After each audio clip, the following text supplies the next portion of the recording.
What's up, Longhorns fans? I'm Jordan. And I'm Hunter. And we're back with an especially special episode of Texan Overtime. Hunter, why is it special? It's special because we're doing this, I'm not good with math. We've covered this. But I want to say 3 days after the game. See, the only number that's sticking in my head is 0.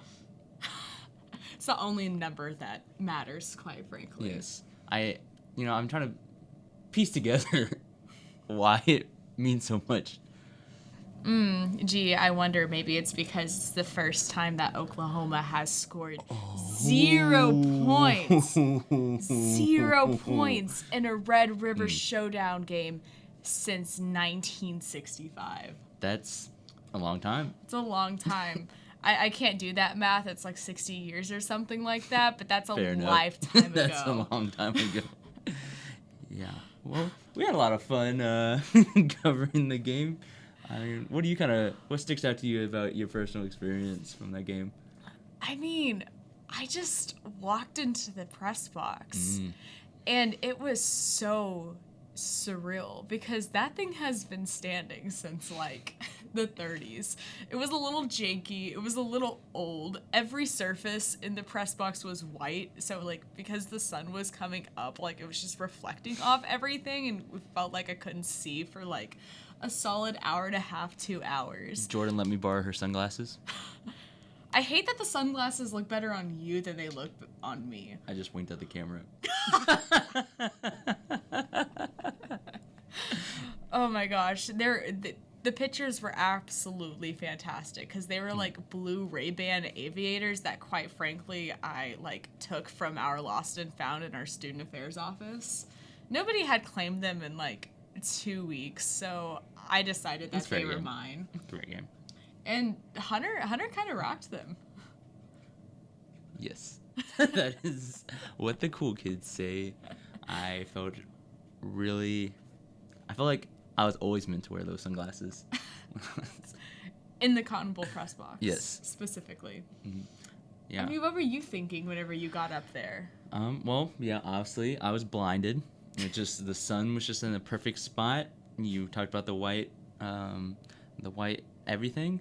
But I definitely just really focused on the chairs. They were blue and I mean, I'm not gonna complain, better than standing up. They were almost just desk chairs that just kind of were attached to the floor, and they swiveled, but they were also woven. Yes, they felt very, they were kind of soft, but they definitely felt like they were at least 60 years old. Yes. That press box hasn't been updated in a while, but it didn't really matter because it was still the coolest experience. Oh, yeah. It was a lot of fun. I mean, I think just actually seeing all of the fans start to come into the game and you see the battle line just so blatantly there. The sea of burnt orange and the sea of crimson. And then even more satisfying when that sea of crimson left by the fourth quarter. Oh yeah, it was. Yeah, if it was a sea, people on that side of the stadium would be thirsty. Because there was not a lot of crimson. There was a couple drops of crimson. Sorry, I'm bragging a little bit. But yeah, that was really cool. Just the games they've met 118 times. And I want to say that was I know for sure if it was the biggest margin victory for Texas, but I want to say it was the most for all time maybe. So we really got to see a all-time showdown in the Red River Showdown.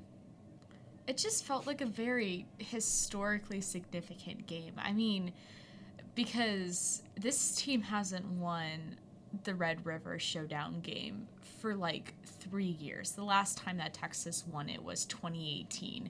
So maybe 7 players on this current team had actually experienced wearing the golden hat. And then all of a sudden, this baby-faced, mullet-wearing kid out of Southlake comes in after being out for A month? 4 or That's all. 5 Yeah. weeks has played like 4 to 5 total quarters of college football in his life and has 4 touchdown passes on Oklahoma. Oh yeah, it's crazy. Like, you know, I'm a Houston sports fan, right? Okay. You know, I've watched Longhorns, you know, but I just feel like Quinn Ewers is almost too good for me to like be like What? associated with a team that has him. You know, it feels like he's too talented. You know, I don't know if that makes any sense, but I've just gone through a No. lot of pain. I've grown up experiencing a lot of pain too, but this is also the same team that has had Vince Young. Oh, sure. So it's like Yeah, no. Quinn Ewers coming here, both of them being perfect recruits, the highest rating quarterbacks of all time out of high school, and coming to Texas just seems predestined. Like, just Quinn showing us that he has a really high ceiling to be great, because Quinn played great, but that wasn't his ceiling. No. I mean, he nearly threw like 2 additional picks in that game at least. But him playing as great as he did against a historical blue blood team in the biggest game of the regular season was really uplifting for, I think, everyone. Yeah, I think just like what kind of highlighted like the offensive, like how dangerous Steve Sarkisian's offense could be with Ewers at the helm, which is how poor Oklahoma's offense did. It just, whereas like I felt watching the game, I felt like Texas could throw it whichever way they wanted, run it whichever way they wanted, do whatever they wanted. I felt like, besides when they're running some Wildcat stuff, Oklahoma's... They totally stole that out of our playbook. Oh yeah. That was plagiarism. Oh yeah, that's plagiarism. As a journalist, that's one of the first things they teach you is plagiarism is bad. And Oklahoma literally plagiarized They did. Steve Sarkisian. They did. Yeah, but it was... I still can't get over the little jump pass interception. I think that... Oh, that was atrocious. That just, like, I want to say it was Eric Gray maybe, or maybe it was a tight end. It was their running back. He just sort of, he's like, oh, I'm going to trick these Longhorns. We've been running the ball the whole time. They're not going to expect this. And then he probably threw the worst pass I've ever seen in a D1 football game. It was just like a rainbow floating pass over the lines. Yes. And Jade looked over, swept over to the side, and was like, yo, that's mine. Yes. You know, Oklahoma just looked completely frantic on offense that entire game. And it makes sense. Oklahoma didn't have their starting quarterback. He was in concussion protocol throughout the entire week, didn't practice, so they weren't going to put Dylan Gabriel in. But every time they gained an ounce of momentum, whether if it was off a big run or... No, I guess that's all they did the entire game. They ran. Yeah. They had like 39 passing yards. 39 passing yards. But then they would get to either like close to midfield or like in Texas's territory and just completely fall apart. Oh yeah. They had the pick. They had 2 turnovers on downs, I believe. And then they had another pick towards like the end of the second quarter, like as time was expiring, but that was just out of desperation. No, yeah, they were trying to do it all. It wasn't like they weren't trying. You know, I'm not gonna say Venables he was not trying. They executed I think they that. tried for like the first 45 minutes. Oh yeah, for sure. Yeah, they tried to do that. They successfully. Their best offensive play that I remember was a fake field goal. The fake field goal was pretty good. I will admit. The nice. Fake field goal was nice. fun. I could definitely appreciate that one. But then I think like the next set of downs, like they were going for like a 4th and short. Like it was like a 4th and 1, 4th and 2, 4th and 3. And we were able to just stuff the run. Oh yeah. So it's like that fake field goal did absolutely nothing for them. No, if only they kicked it, they would have gotten on the board. That would have been monumental for Sooner fans right now. Because the amount of jokes that just have been made.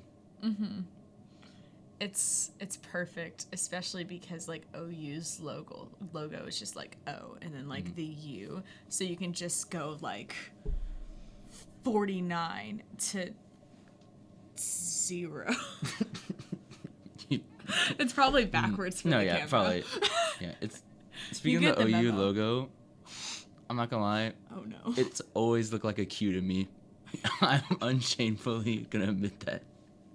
It's always looked like just like a fancy Q, and that's what I've always thought of like Oklahoma as, just like a fancy Q. Well, it Sorry. sounds like Q owns OU now, Yes. anyways. Oh, wordplay. Quinn, Q. Quinn, QB1. Q. They just. It You just don't keeps get coming. this kind of coverage anywhere else. You know what I'm saying? I don't think the Austin American Statesman or Inside Texas is brave enough to just let their thoughts flow freely. Yeah, that's what's happening right now. We're just talking. You're here for it. This is what the entire car ride sound like on the way back home.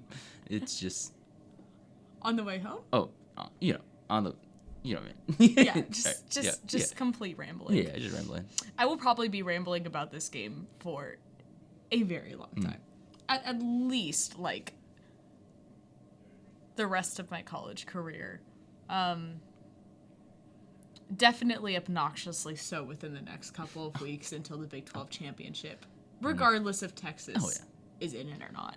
Yeah, I guess speaking of like the rest of the season's implications, what do you kind of does it's almost like, because I mean when you look at the remaining schedule, like you pretty much have like the 5 toughest teams. I mean after Iowa State's gonna be a tough challenge, but Iowa State has a good rushing defense. after Iowa State, you have like Oklahoma State, TCU, Kansas State, Kansas, and then Baylor. And like those 5 teams combined have only lost like 2 conference games. And like 4 games total. Like they like want to say they're like 23-4 combined or something. It's kind of I'm a little nauseous thinking about it. Texas is good, but I don't think that the Big 12 has been this competitive in a very long time. Yeah. We have like 5 ranked teams right now. It's all of those teams that you just mentioned with Texas minus Baylor, and Baylor's a really solid program as well. Yeah, it's gonna be a doozy, especially like on the road. On the road at Kansas State and Kansas, after what they've both been able to do this season, is actually scary. Yeah. I never thought that I would ever verbalize either one of those statements. I am scared of Kansas State and the Kansas Jayhawks. College football is broken. This is broken. Oh, man. Yeah, I totally agree. It's just going to be a wild ride. Just sort of seeing how the Big 12 falls. Like, you got big matchup this week, Oklahoma State, TCU. And then, just Texas just has to go through that gauntlet. It'll be interesting to see. Do you have any kind of closing thoughts as we wrap up the Red River game? I really hope that Jordan Whittington got his ice cream. I was really upset that I wasn't there for that quote, because I have been talking for probably about like 6 to 8 weeks now about how much I love the fact that Jordan Whittington is obsessed with ice cream. He's talked about it in so many of his press conferences. And he said that after Saturday's win, it's his first time holding the golden hat, he was going to go to the state fair and get funnel cake and ice cream. That was fun. Jordan Whittington's had a fun season. Oh, yeah. He's a fun guy. Yeah. I think the thing that always will just stick with me is just Quinn Ewers' quote at the end in the press conference. He was like, "We own the state. Glad the hat's back." You can just tell that he grew up a Texas fan. There was just like a little bit of extra emotion there, because this game is important for the entire team. The kids that were raised in Texas, watching Texas play, like Quinn Ewers and Jahdae Barron, it means a lot. Yes, it's a huge one, and it was a lot of fun to recap it with you. Definitely probably going to be the highlight of our season. I mean, there's still a lot of season left, though, so who knows? Who knows? Maybe Texas makes a Big 12 championship. I'm going to knock on wood now. We shall see. We shall see. We shall see. We shall see. Alrighty. All right. My Twitter is at the Jordan Kenzie, TheJordanKenzie. Y'all should totally follow my account. And my Twitter is at Hunter Dworaczyk, DWORACZYK. And we will see y'all next week.